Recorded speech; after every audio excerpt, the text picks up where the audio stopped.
Because of this,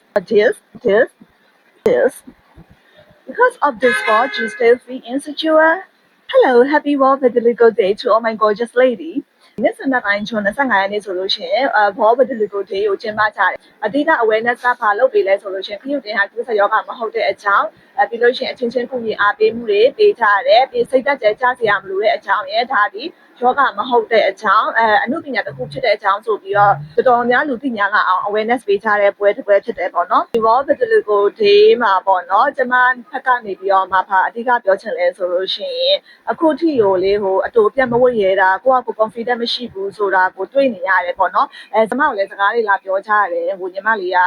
ပျော်ရွှင်ပြီးတော့မှအဆင်ပြေနေရပေါ့နော်အဲ့လိုမျိုးသူတို့လည်းစိတ်ခွန်အားပေးပါအောင်ဆိုပြီးတော့အဲ့လိုလာပြောကြလို့ကျွန်မကလည်းဗီဒီယိုလေးကိုပြင်ဆင်လိုက်တာပါပထမအချက်ကလေကိုလက်ခံလိုက်ပေါ့နော်လက်ခံလိုက် insecure မဖြစ်နဲ့insecure ဖြစ်တာကိုနားလေတယ် I feel you very much because I used to exactly where you are right nowဆိုတော့ကျွန်မလည်းဖြစ်ခဲ့ဘူးတာပဲဒါပေမဲ့အခုကနေစပြီးတော့မှဖြစ်ဖို့မလိုဘူးဒါကလေရှစ်စရာလည်းမဟုတ်တယ်လို့ဘယ်လိုပြောရမလဲယောဂတစ်ခုလည်းမဟုတ်ဘူးပါဒီနောက်တစ်ခုကဘာပြောချင်လဲဆိုလို့ရှိရင်လေဆရာရဲ့အမြင်တွေကိုဂရုစိုက်မနေနဲ့ block out the noise forget about other people's opinion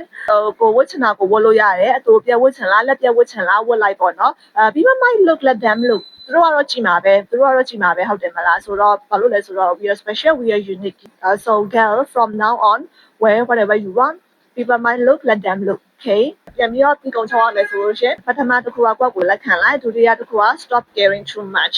and wear whatever you want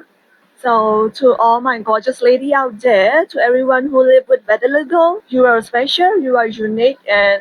you are gorgeous okay bye for now see you in the next video